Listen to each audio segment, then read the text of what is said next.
Dua Ningen Jepang.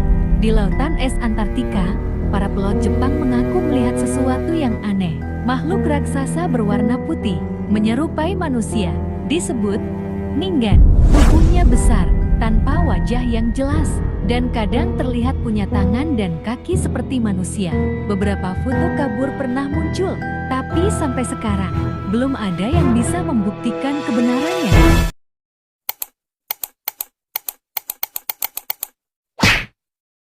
Dua Ningen Jepang.